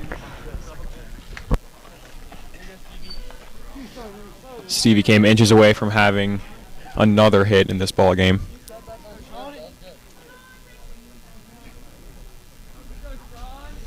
Now Sean Regany steps in an RBI situation. And this is a guy who needs to cash in. Hitting cleanup today, this is what you're in for. Sean 0 for 2 on the day. Got hit by a pitch in his first at bat, struck out in his second, then had a base hit taken away from him in his last at bat.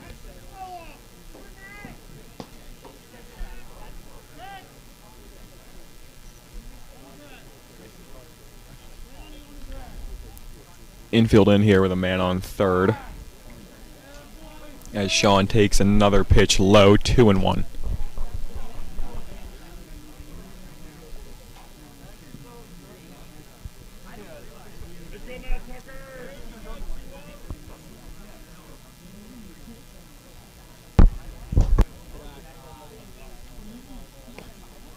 (3-1) the count to Regany. And this is the count to do something. Good hitters count here for Sean. See if he gets a pitch to hit.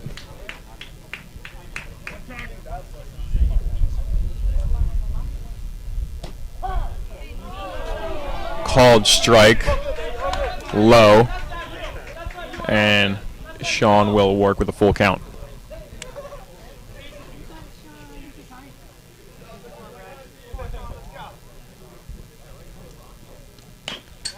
Sean stays alive.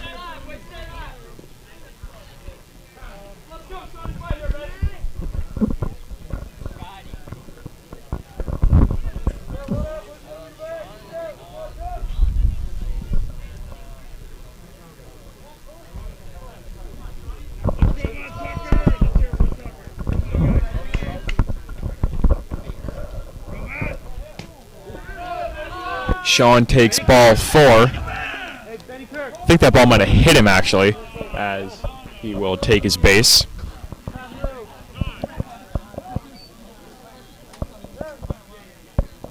And looks like Ben Kirkland will pinch run here.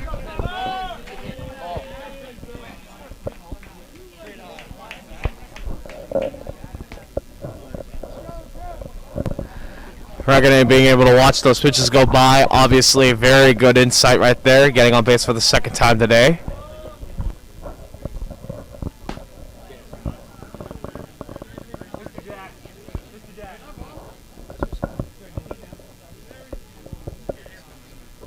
You got Connor Brooks coming into the game here.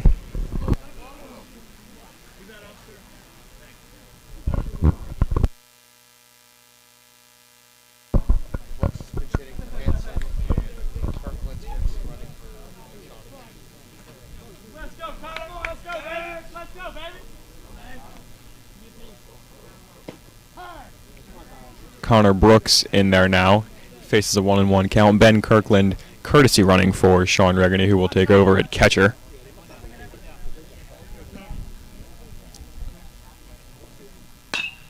And Connor rips one into right for a base hit.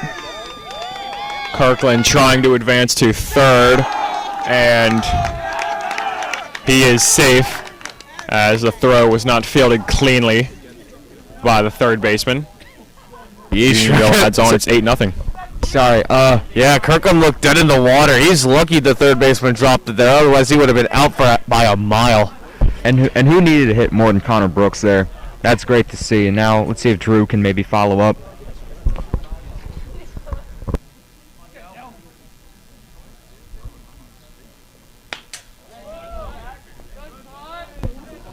Now Drew Dell looks to do more damage here. What happened up there was a simple infielding mistake. Try thinking about making the tag before you actually catch the ball. You can't make the tag if you don't catch the ball. Del Colo 0 for 2 on the day. As he takes inside there, flew out in his first at bat, got on via error in his second, and then walked in his third.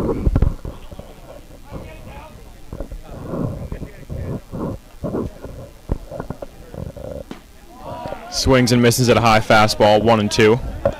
Yeah, gotta leave that one up there. Drew's been pretty disciplined today, but that's one you can't attack. Because they were in a timeout.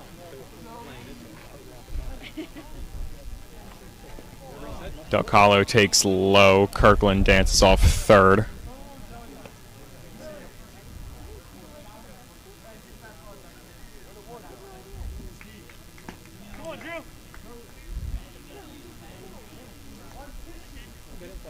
Brooks takes his lead off first. Drew takes up and in. And he's got a full count now with one away. A lot of tension you could see from the Haverford pitcher. My guess is he goes something a fastball high and in. Del Colo fouls one off and takes a limb off of a tree in the process. Yeah, Drew's been on it today too. Just hasn't quite put the ball in the right spots. He has definitely said a lot of things about Drew's at bats. Do you think this is the time he gets a solid hit to the outfield here? Yeah, why not? We'll see. Draws another walk. He's not happy about it. He wanted to hit, but Yeah, I think Drew knows this is his day. He's had a couple of walks, taking the bat out of his hand. well, the bases are loaded now for Ben Bachelari, who steps in. 8-0 Longhorns today in what has been sheer domination, really. What better bat to have with the bags loaded than a power bat here? Bachelari can easily send one to the outfield. He's done this a couple times, that double against Sun Valley. I mean, all you need is one good pitch down the middle, and he'll just send it.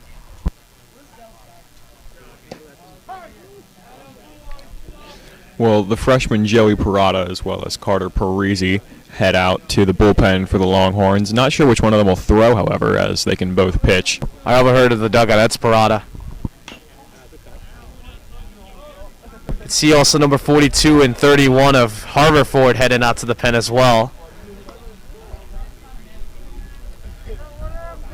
see some pitching changes moving forward. Not sure if Deal's going to pitch into the 6th or not.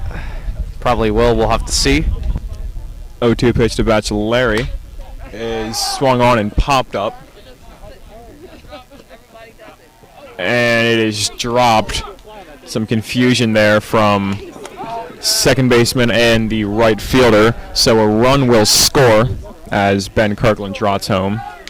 Bases remain loaded, however, for Jeremy Sauerbaum. Communication error out in second. Number 15 should have had that. That was his ball. The right fielder comes a bit close. He thinks the right fielder's going to make the catch, so he backs off. No, you got to be more assertive out there if you're the second baseman right there. And like that simple mistake just led to a run coming across the plate. There's still one out. The bags are loaded. You have another hitter to face. I mean, this is just simply put not a good fielding day for Haverford here. And I think that's going to be it for number 20. Yeah, but well, as you said, that's why they say you make the call and the catch, right? No communication whatsoever, and that one just dropped. Yeah, I mean, you got to make the call there. You got to be assertive there. Yeah, there's no communication. Why? Because you're not assertive that the fact that you're going to make the catch. You got to call for that. You got to say, hey, that's my ball. I'm going to go make this catch. Don't play second fiddle to the outfielder. Just because you're the second baseman doesn't mean you have to play second fiddle. If you're the one closest to it, then you're the one who should make that catch. I could not have said it better myself, as we'll get started here with Jeremy Sauerbaum. Same situation, bases loaded, one out. 9-0 Unionville now, however. And he swings and misses at pitch number 1 of the at-bat.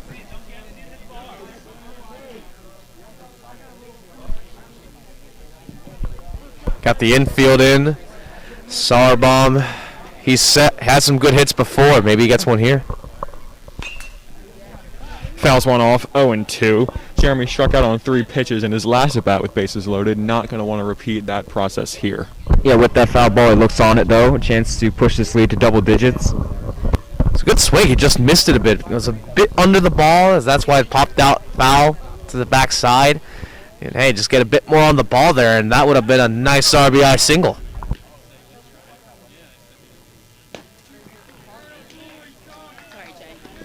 Jeremy strikes out on 3 pitches again with the bases juiced. So now 2 out for Matt McCluskey. Yeah, Matt showed some of his power in his last at-bat.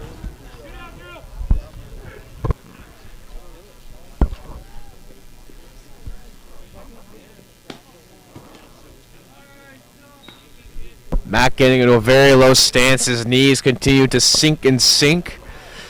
Knees, I'd say, we're about at a little over a 90-degree angle there. Cuts and misses at that pitch, 0-1. 1-1, excuse me.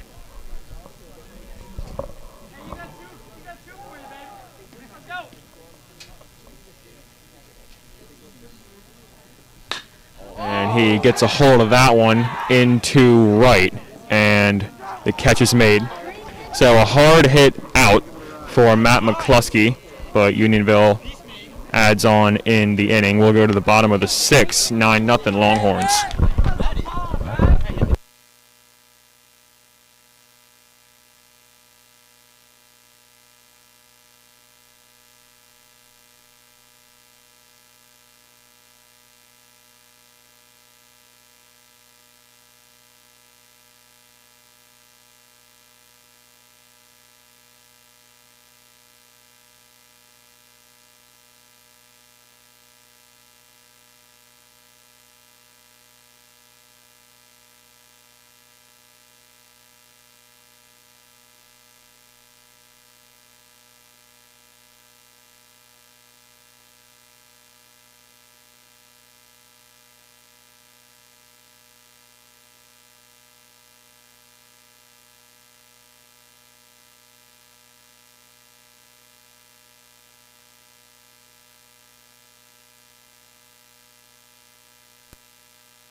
Deal gets it started here in the bottom of the 6th.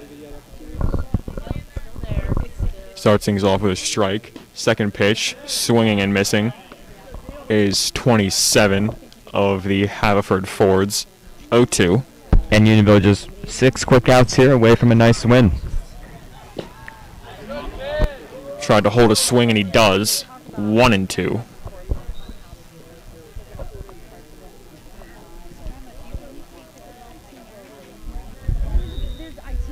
Deal goes back to work. And a called strike 3.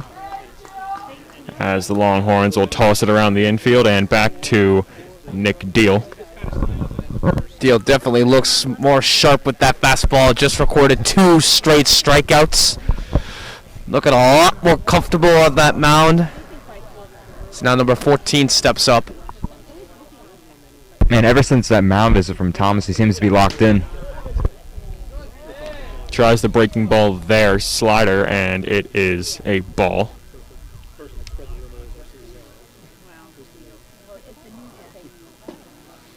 Another ball low.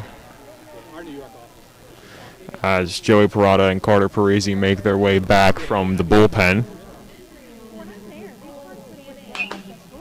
That ball's fouled off, 2-1.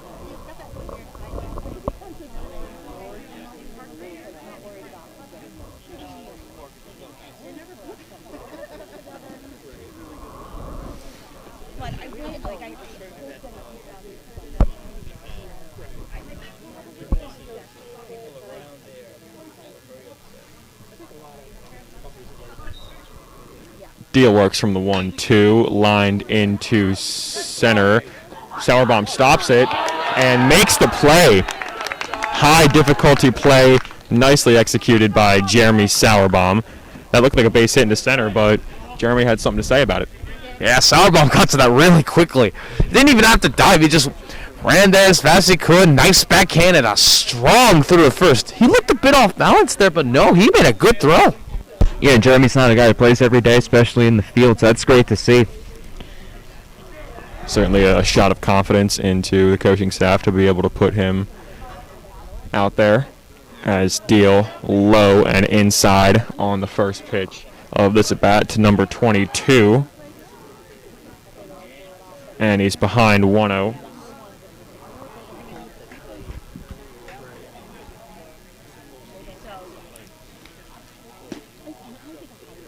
Deal's high, 2-0.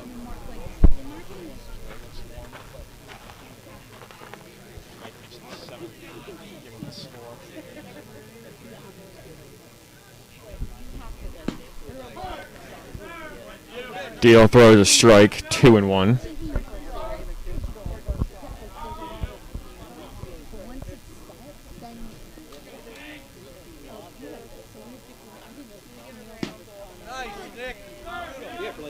Back-to-back strikes for Deal, and count is all knotted up at 2. The 2-2 pitch. Swung on and missed. Deal with a clean inning. Nasty, nasty, nasty. Will Cunningham puts it better than most, ladies and gentlemen. Longhorns continue to shut out, and we will see you in the bottom of the 6th. Top of the 7th, excuse me. Longhorns on top 9-0.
a new arm for Haverford in the top of the 7th. It'll be number 31, a right-hander.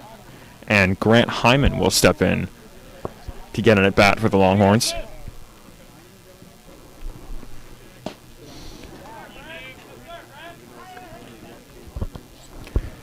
Grant takes ball 1, and you can tell in that first pitch, Al, a little bit more velocity coming out of the arm of 31 for Haverford.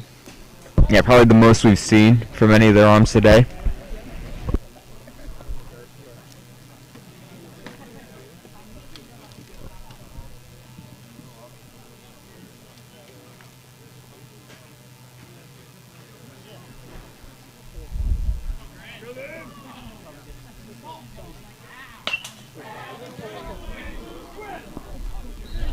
Hyman fouls one off.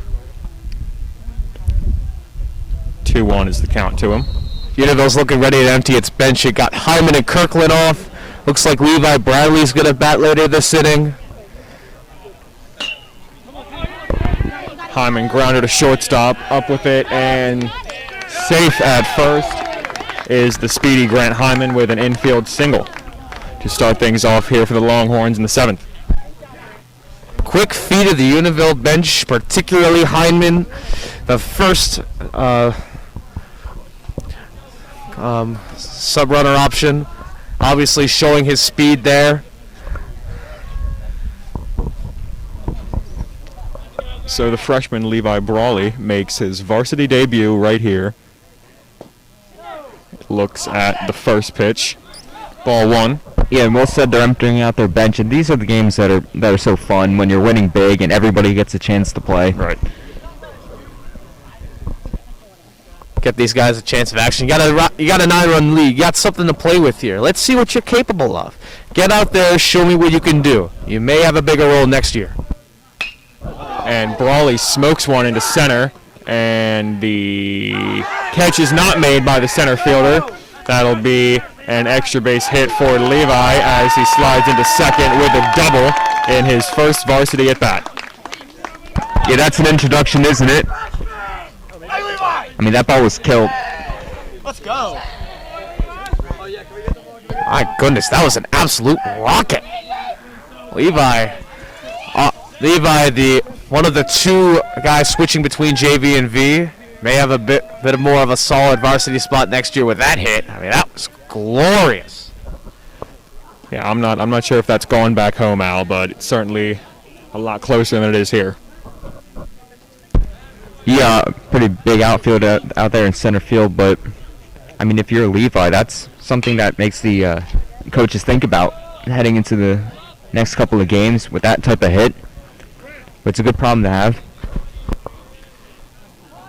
Stevie Thomas, who has had an easy time with the bat all day long, will go to work in an RBI situation here.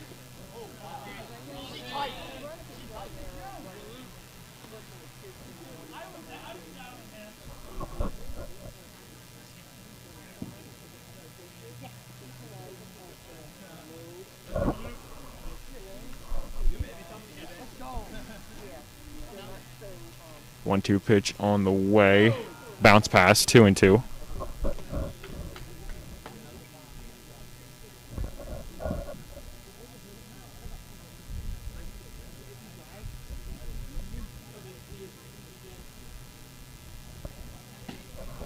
Stevie swings and misses, and he is down on strikes. First time Stevie hasn't gotten on, I believe, in this one. Yeah, it might be his second, but... And Ben Kirkland will get a big ovation as he steps into the box. Yeah, I think he has 1 or 2 at-bats this year. He's gotten hits in the limited chances that he's gotten. You know, I just realized, I just saw the left field pole. It's hanging out outside the tennis court all the way out there. That's a bit of an awkward place to put a foul pole, if you ask me. Yeah, Tennis court, watch out. You might see something come your way. bold prediction by Will there.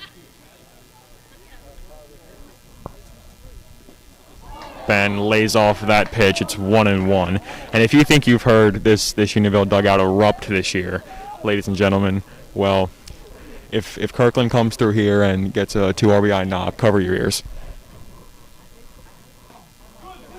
Takes low there, 2-1.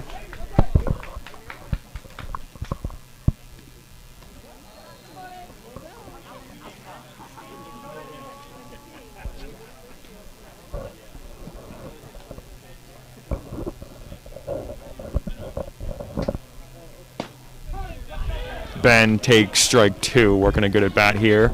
We're tied up at 2.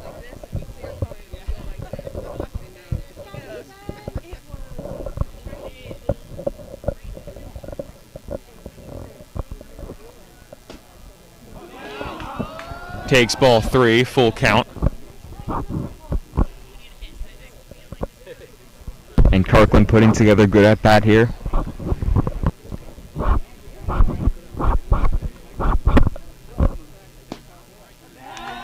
Ben lays off that pitch, and he will trot down to first with a walk.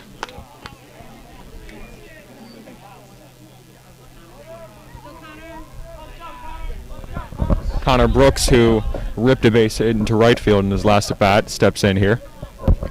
And I'm glad to see Connor in this spot here. Probably gaining a lot of confidence after that last hit.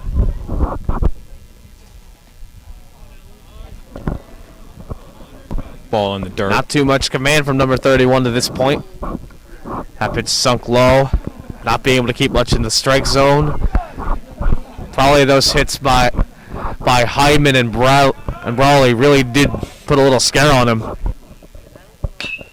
And Brooks lines one into center. Catch is made by the center fielder. A run will score, however, as Hyman trots across the plate.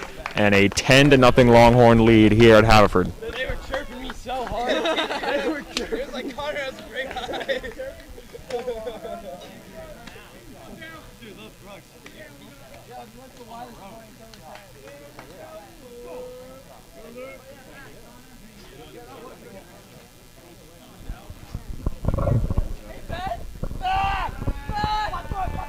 Drew Del Calo now will come after Connor Brooks.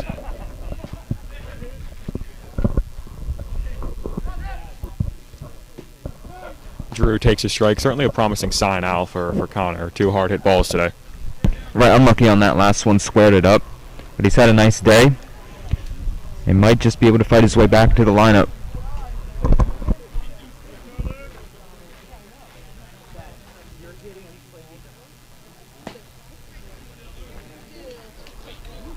Drew swings and misses at strike 2.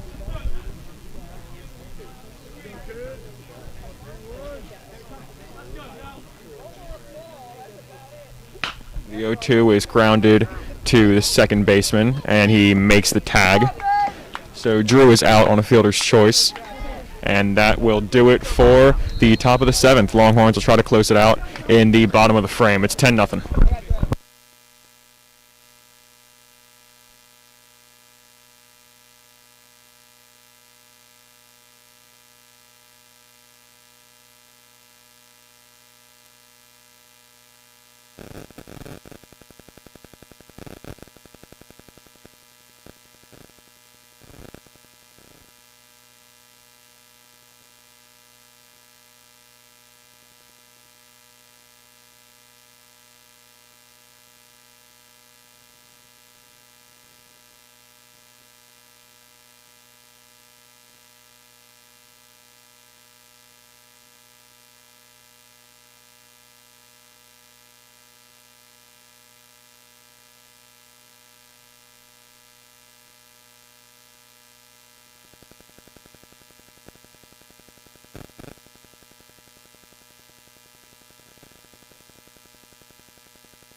So Coach Vallis will give the closer's responsibility to freshman Joey Parada, making his varsity debut today. Hard thrower out of the pen, and he is in there for strike one in this first at bat to number 44.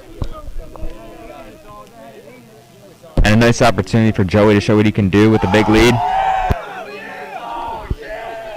Ball in the dirt, check swing, no strike, 1-1.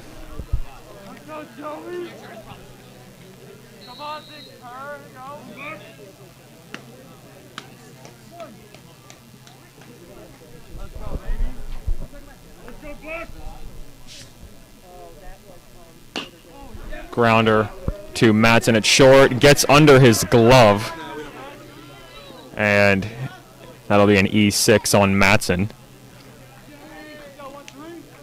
So Parada will work with a runner on here.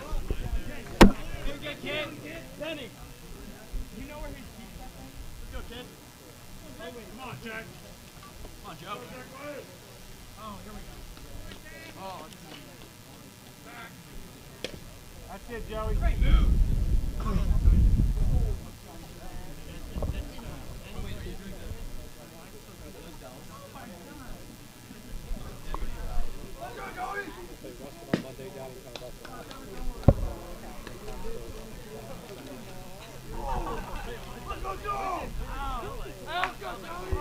Joey, the freshman, getting some experience here. I like this move in a 10-0 game. Get him some varsity experience.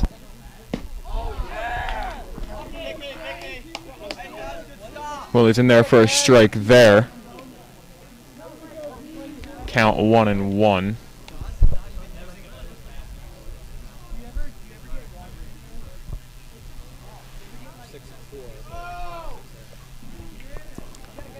Parada's pitch. Low and away, ball 2.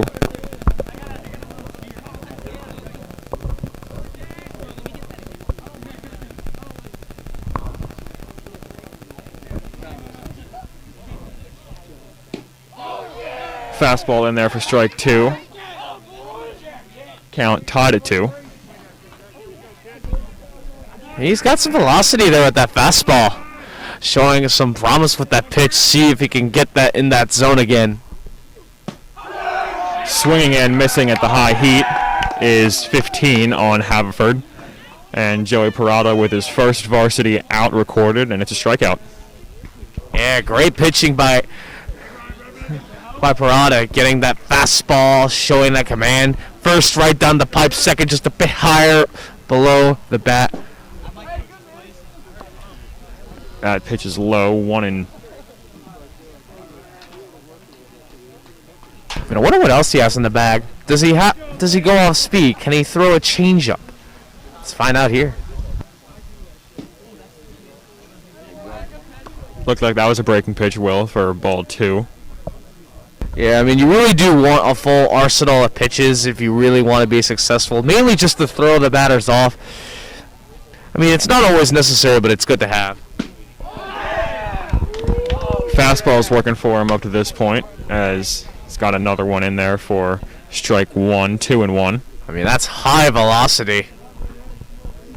Especially as a freshman. See what else he has in the coming years. Swinging and missing at that pitch is number 8 on Haverford, 2-2. That's where you go with the changeup there. Get him going, thinking with the fastball, and then you fool him up with the changeup there. Parada looking very much in control. Lays off a high fastball, full count.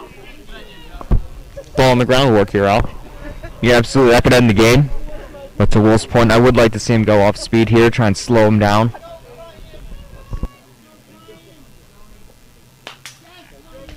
Speeds him up, and it is fouled off. Did slow him down a little bit, though. I mean, didn't exactly anticipate that. The bat barely touched the ball there. Certainly looks like the batter isn't exactly in his full mental capacity with this pitching. Ball 4 low. So multiple base runners on here as Parada, the freshman, tries to wrap this thing up. definitely don't be scared if you're Joey here. I mean, sure, you gave up a couple runners, but you got an out. You kept contact to the ground at this point. This is your chance to really just figure out what you got. Figure out what works for you, how strong your pitches are. Maybe attack with some lower pitches. First get the fastball just a little low and inside, and then eventually hit them with that high changeup. Maybe go a curveball somewhere. I mean, just work that strategy out. You've got a nice arsenal of pitches here. Right, and also he's got a 10-run cushion to work with too, so nothing to be afraid of. Yeah, so test out what you have. Don't be afraid of giving up something with a pitch you don't feel is right. This is your testing ground. This is the best situation you can have if you're a developing pitcher.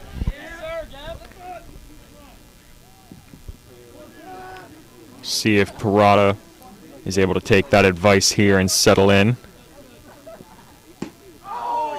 Swing and missing at that pitch. His Haverford hitter 0-1 in this at bat.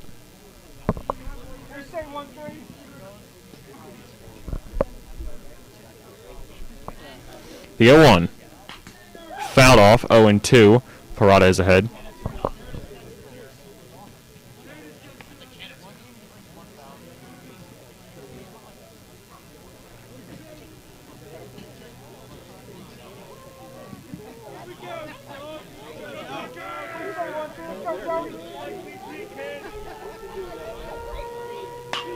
That ball is line to Sauerbaum, who tries to make the play back at first for the third out. Not able to do so, however, Parada is 1 out away. Yeah, and Jeremy went to first on that play, probably because that's where his body was carrying him, but it also looked like he had to play second to get the runner there.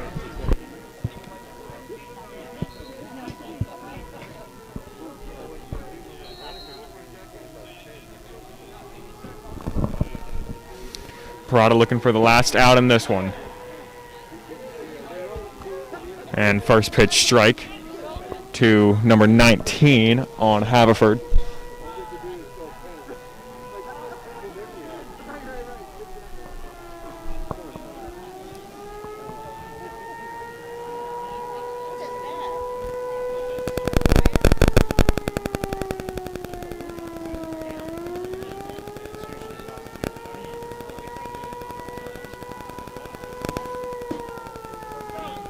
We have some sort of alarm going off here in Haverford. That's Yeah, Joey looking comfortable at this point, or at least he should be. He's got 2 outs.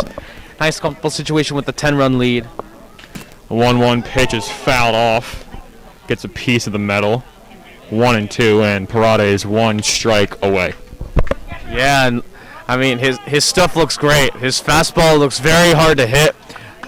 Only 2 pieces of fair contact coming from Haverford. None of them really did much of anything. Only one of them got a hit. Only because it's that one could have ended it, but umpire wants to stay out in the sun a little bit longer. 2-2 the count. And one more fastball. Let's do it. It's worked all day. Just throw it again. You said it will. Does it happen here? It does. Strike 3. Parada secures the save and a 10-0 victory on this Saturday by the Longhorns. Al, domination today. Yeah, all-around domination. I think Will mentioned it, only 1 hit for the Fords, and everything was clicking today for the Unionville offensively and with the pitching. And this was just a fun game. Everybody got a chance to play. Everybody contributed, and a great win for the Longhorns. Yeah, incredible contact all around. Scott Hansen, Sean Matson each had a couple of hits today.